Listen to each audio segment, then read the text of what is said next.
وہ ویکسین استعمال کرنا بند کر دی.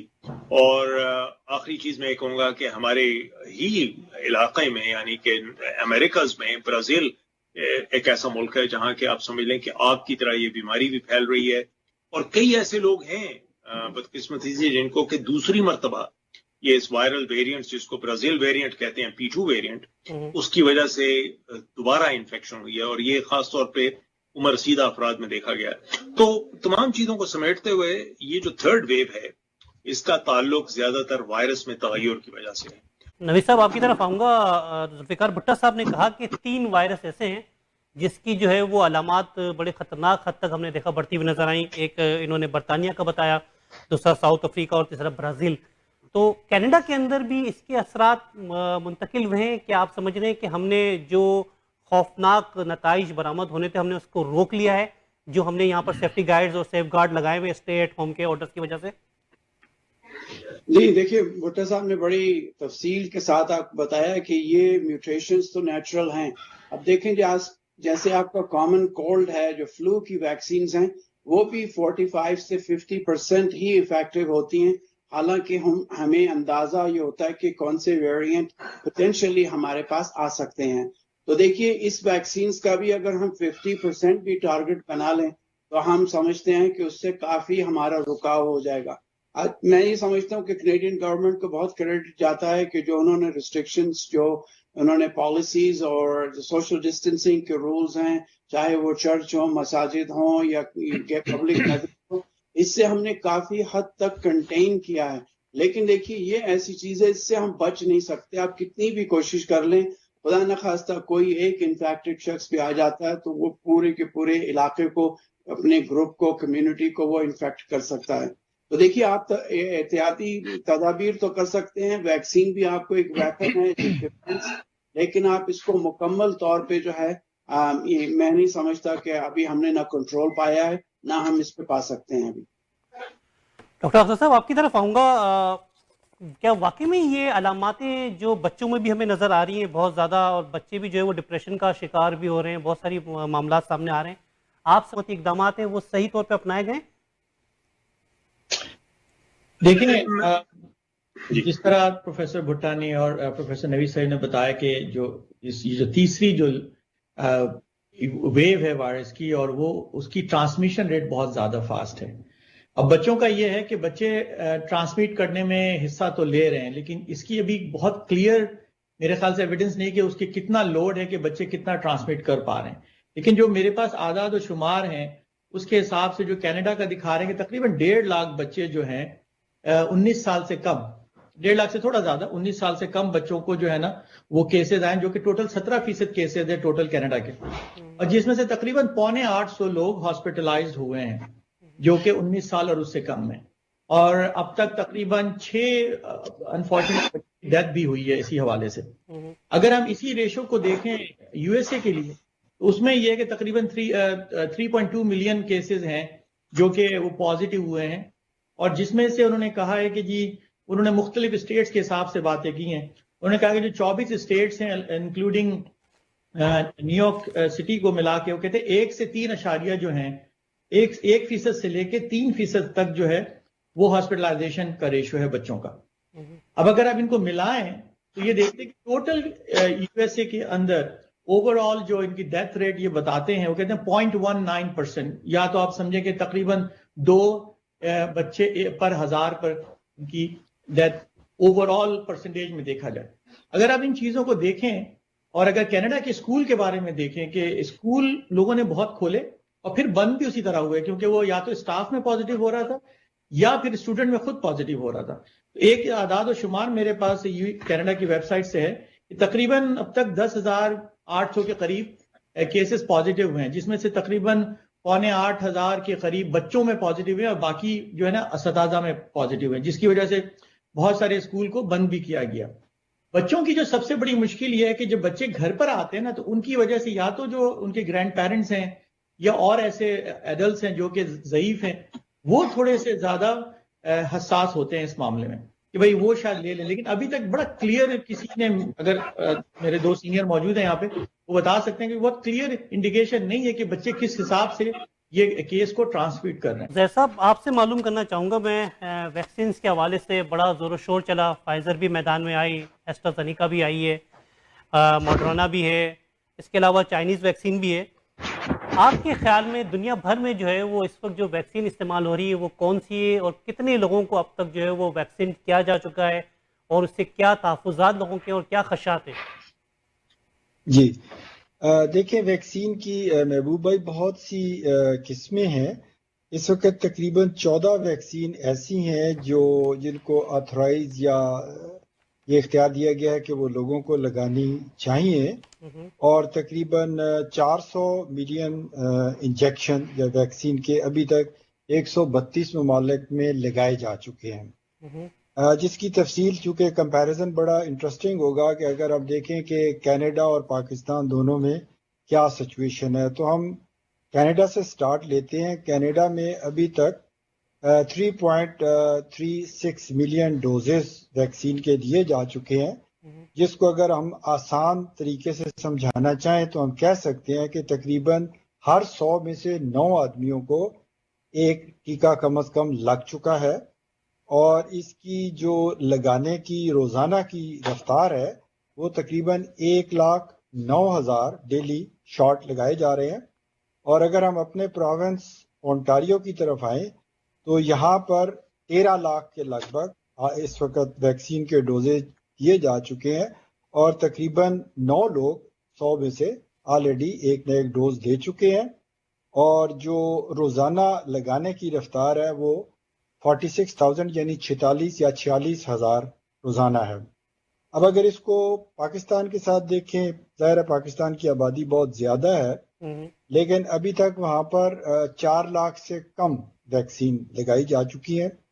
اگر اس کو اسی طریقے سے شرح سے ہم دیکھیں تو تقریباً 0.16 یعنی ایک سے بھی کم لوگ 100 میں سے ویکسین لگوا چکا ہے. اور جو کل اور پرسوں میں میکسیمم جو رفتار ابھی تک ہم حاصل کر پائے ہیں وہ تقریباً 42,800 لوگوں کو ایک دن میں، جس میں ہیلتھ کیئر اور ضعیف لوگ شامل ہیں، ان کو شاٹ لگا ہے. یہ تو موجودہ سنیپ شاٹ یا آج کی سچویشن جو کینیڈا اور پاکستان کی ہے. اب آتے ہیں ویکسینز کی طرف. ہمیں معلوم ہے کہ کینیڈا میں جو ویکسین لگ رہی ہیں یہ یہیں کی زیادہ تر نارتھ امریکہ کی ویکسین ہے، جس میں فائزر ہے، مڈرنا ہے، اور اب انہوں نے ایسٹرازینیکا کو شامل کیا ہے، اور اس کے علاوہ جانسن اینڈ جانسن ہے، اور کچھ اور پائپ لائن میں آ رہی ہیں. پاکستان میں صورتحال اس سے ذرا مختلف ہے. وہاں پہ جو پہلی ویکسین سب سے پہلے جو شروع کی گئی وہ سائنو فارم کے نام سے ہے. یہ چائنا کی بنی ہوئی ویکسین ہے، اور اس کو ہم اس کی جس قسم میں شمار کرتے ہیں اسے ہم کہتے ہیں ان ایکٹیویٹڈ، یعنی جس میں وائرس کو اس طریقے سے ٹریٹ کیا جاتا ہے کہ وائرس مردہ ہو جائے لیکن وہ امیونٹی پیدا کر پائے. اس کے علاوہ جو دوسری ویکسین پاکستان میں رجسٹرڈ ہو چکی ہے لیکن مستقبل میں آنے کا امکان ہے وہ ہے کین سائنو بایو.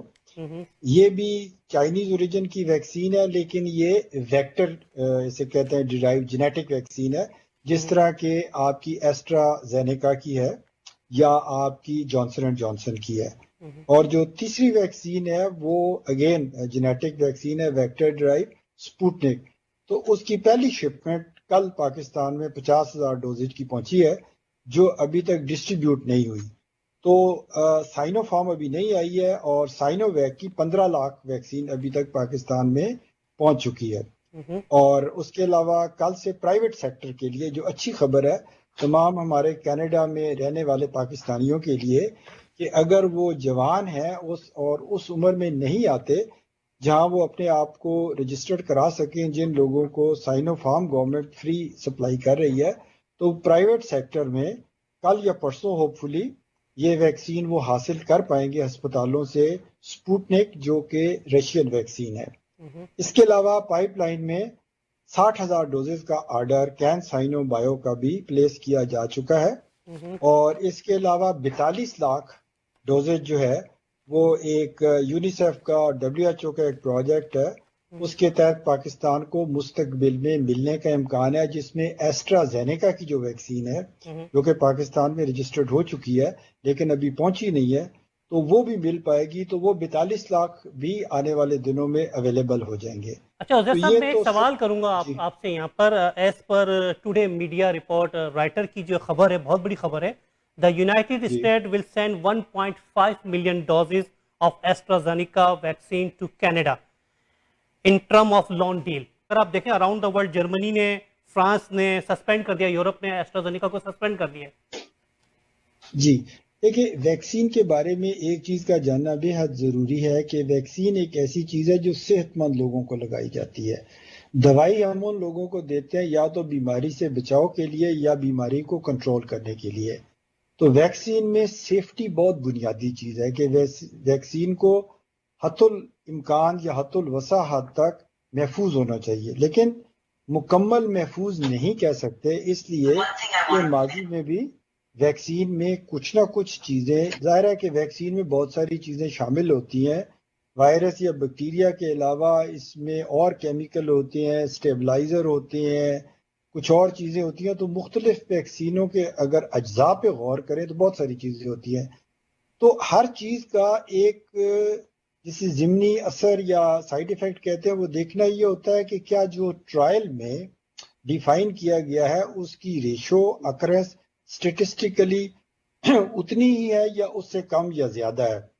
تو ابھی تک یہ جو رپورٹ ہے، بہت ساری جگہوں میں ڈیٹیل جاننے کے لیے اس کو روکا گیا ہے، کوئی چیز اسٹیبلش نہیں ہوئی ہے ابھی تک، یہ صرف ایک امکان ظاہر کیا جا رہا ہے، کیونکہ اگر آپ دیکھیں تو تقریباً 1.10 کروڑ لوگوں کو جو یو کے میں ڈسٹریبیوٹ ہوئی ہے، وہاں پہ یہ کلاٹنگ کا کوئی فیکٹر رپورٹ نہیں ہوا ہے، وہاں پہ گو کہ بڑے شدت کے ساتھ دیکھا جا رہا ہے کہ کیا سائیڈ ایفیکٹ ہے۔ تاہم اسکینڈینیوین کنٹریز میں اور 12 ممالک میں اس خدشے کی بنیاد پہ پہلے بھی آپ کو پتا ہوگا کہ ٹرائل بھی بعض دفعہ روک دیے گئے کچھ ویکسین کے، لیکن اس کا یہ مطلب نہیں ہوا کہ یہ ثابت ہو گیا کہ اس کے سائیڈ ایفیکٹ ہے، کی نہیں طرف آؤں ہوا۔ گا نوید سید صاحب، جسٹن ٹروڈو صاحب کا ایک اسٹیٹمنٹ ہے، ٹروڈو صاحب کہتے ہیں، P M Justin Trudeau on 15 March, کہ ہی سیڈ کہ AstraZeneca Oxford COVID vaccine is safe and Canadian should have no concern about receiving it. آپ کے خیال میں ہمیں واقعی میں کوئی کنسرن اس پہ لینا چاہیے یا نہیں کرنا چاہیے؟ دیکھیے، اس میں بھی دو رائے ہیں۔ ایک تو گورنمنٹ کا یہ سٹینڈ ہے کہ اٹ از اوکے، ہم اس کو کلیئر کرتے ہیں اور آپ اس کو لگوا لیجئے، لیکن یہ ہے کہ تھوڑی سی کاشن جو ہے وہ مختلف ہمارے جو ہیلتھ کیئر کے جو ویکسین کی ویلیڈیشن کے جو حلقے ہیں، انہوں نے تھوڑا سا آپ کو کہا کہ we have to be vigilant, we have to be careful. دیکھیں، اگر آپ ویکسینز کو اولمپک کی میڈل دینا شروع کریں تو Pfizer unequivocally will get the gold medal۔ مڈرنا جو ہے آپ کو سلور میڈل، کیونکہ ان کی افیکٹونیس کی وجہ سے، اور یہ ویکسینز کیونکہ ان میں صرف جو ہے آپ کی شوگر ہے، واٹر ہے اور آپ کا سالٹ ہے، باقی تمام ویکسینز جو ہیں وہ کنونشنل طریقے سے بنائی گئی ہیں، تو ان کے اندر جو ہے آپ دیکھیے، جیسے ابھی عزیر بھائی نے کہا کہ اس میں پریزرویٹو بہت ہیں، اس کے علاوہ اس میں ایڈجوونٹس ڈالے ہوئے ہیں ان کی ایفیکیسی کو انہانس کرنے کے لیے، اور کچھ لوگوں کا یہ بھی کہنا ہے کہ اس میں 50 نینو گرامز پر مل آف مرکری بھی ایڈ کی جاتی ہے تاکہ انفیکشن اور بیکٹیریل جو ہے نا اس میں انوکولیشن نہ ہو۔ تو اس میں بہت سے ایسی چیزیں ایڈ ہوئی ہوتی ہیں جن سے مختلف لوگ مختلف طریقے سے ریئیکٹ کرتے ہیں۔ اب دیکھیے کہ یعنی بات خالی پلمونری ایمبولزم کی ہو رہی ہے کہ کلاٹ بن جاتے ہیں، اور کلاٹ کی وجہ یہ بھی ہو سکتی ہے کہ آپ کا اپنا امیون سسٹم اس پرٹیکولر یعنی جو ان ایکٹیویٹڈ آپ کے وائرسز ہیں ان کے ساتھ وہ ایسے ریئیکٹ کرتا ہے کہ جس کی وجہ سے آپ کا امیون سسٹم وہ ٹریگر کر سکتا ہے کہ ایمبولزم کریٹ ہو جائے۔ لیکن دیکھیے وہاں پہ بیلز پالیسی کے symptoms, D V T, transverse mellitus, یہ بھی لوگوں نے انڈیکیشن دی ہیں گریٹ برٹن میں خاص طور پہ کہ these are some of the indications that have been observed in some people who have actually received that particular vaccine۔ تو اب وہ ایک بیچ ہو، کسی ایک جگہ سے ہو، اس میں اگر کسی نے کوئی بھی کسی قسم کی وجہ سے کوئی بھی ایسا پریزرویٹو یا کوئی ایسے ایکسٹرا چیز ایڈ کر دی جس کی وجہ سے ٹاکسیسٹی اس میں بڑھ گئی،